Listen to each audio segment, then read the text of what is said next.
என்ன நண்பர்களே, இந்த வாரம் பார்க்க வேண்டிய படங்களில் டாப் போஸ்ட் நிற்கக்கூடிய ஒரு திரைப்படம். மற்ற திரைப்படங்களும் அந்தந்த ஜேர்னலில் தலைச்சிறந்திருக்குது. இது சோஷியல் தீம்னு வரும்பொழுது, அது குடும்ப படம்னு வரும்பொழுது, இன்னும் இளைஞர்கள், முதியவர்கள், மூத்தோர்கள், இன்னும் சொல்ல போனாக்கா எல்லோரும் சமகால மனிதர்கள் எல்லாம் கட்டாயமாக பார்க்க வேண்டிய ஒரு திரைப்படம். ஆமாங்க, ராஜாராம் மோகன் ராய் அந்த பாலியல் திருமணங்கள்லாம் தடுத்து நிறுத்தினார்னா, விதவைகள் திருமணத்தை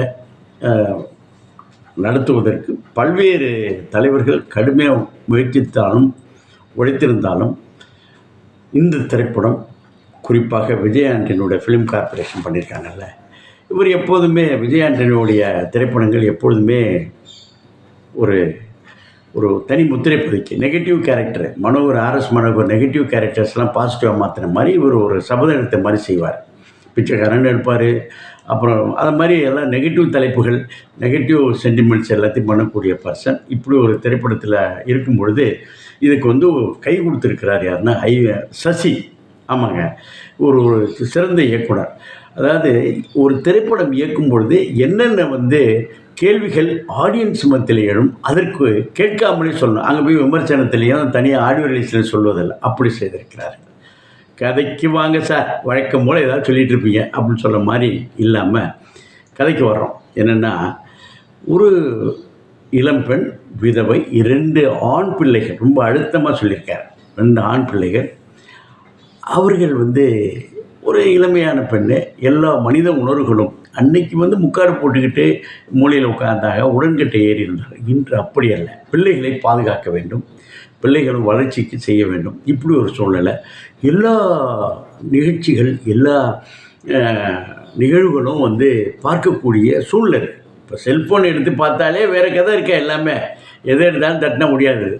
அப்புறம் திரைப்படம், டிவி எல்லாமே இருக்கும்பொழுது இப்படியெல்லாம் ஒரு உணர்வுகளை அதாவது தனிமனித உணர்வுகளை எப்படியெல்லாம் நம்ம கட்டுப்படுத்துறது, அடக்கிறது இருக்க முடியாது. அதான் உண்மை. அந்த மாதிரி ஒரு சூழ்நிலையில் ஒரு பெண்ணு, குறிப்பாக ஒரு 35 வயசில் தான் அந்த பிரச்சனை ஆரம்பிக்குது. 30 வயசு, அது 42 வயசில் 2வது பிரச்சனை வருது. 30 வயசில் என்ன பண்ணுறாங்கன்னா, அந்த ஒரு பள்ளி ஆசிரியர் நம்ம அருள்தாஸ் கேட்குறார், என்னம்மா கல்யாணம் பண்ணிக்கிறீங்களா அப்படின்னு. என்னங்க, எனக்கும் ஆசைகள், உணர்வுகள், மருதாணி போட்டுக்கணும், பொட்டு வச்சுக்கணும், பூ வச்சுன்னு இருக்குது. ஆனாலும் என்னங்க செய்கிறது அப்படின்னு சொல்லி விட்டுறேன். ஆக உணர்வுகள், அதை ஆசை என்பது வெளிப்படுத்தி, இல்லைம்மா இன்னொரு நண்பர் இருக்கிறார், ஒரு ஆசிரியர், மனைவி இழந்தவர், அவருக்கு நீங்கள் அப்படின்னு சொல்லி விட்டுறாரு.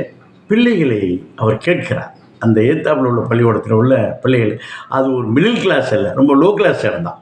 லோ கிளாஸ் ரொம்ப அன்றாட கூலி தான். அவர் பையங்கள்கிட்ட கேட்குறப்போ, அப்போ உள்ள சின்ன பையங்க அடித்து பிடிச்சி ஒரு 10வது 11வது படிக்கிற பையங்க அடித்து போய், என்னது திமிரெடுத்து போய் அலையிறியா அப்படிங்கிற தாயை கேட்பது போல் அவரை அசிங்கப்படுத்தி வரார்கள். அந்த எழுந்த உணர்வுகளை அந்த பெண் அமுக்கி விடுறார், அழுத்தி விடுகிறார். அந்த சொல்கிறாங்க, ஒரு ஆம்பளைனா 2வது கல்யாணம் பண்ணிட்டுன்னு போயிட்டுருக்கலாம், அதை ஒரு பெண்ணாக எப்படியெல்லாம் செய்ய முடியும் அப்படின்னு சொல்கிறார்.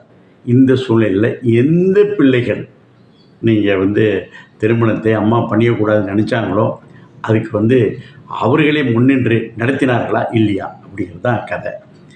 சரிங்க, அதாவது என்னென்ன கேள்வி ஆரம்பத்தில் சொன்னேன், என்னென்ன கேள்விகள் எழுமோ எல்லாத்தையும் பிளாக் பண்ணுறாங்க.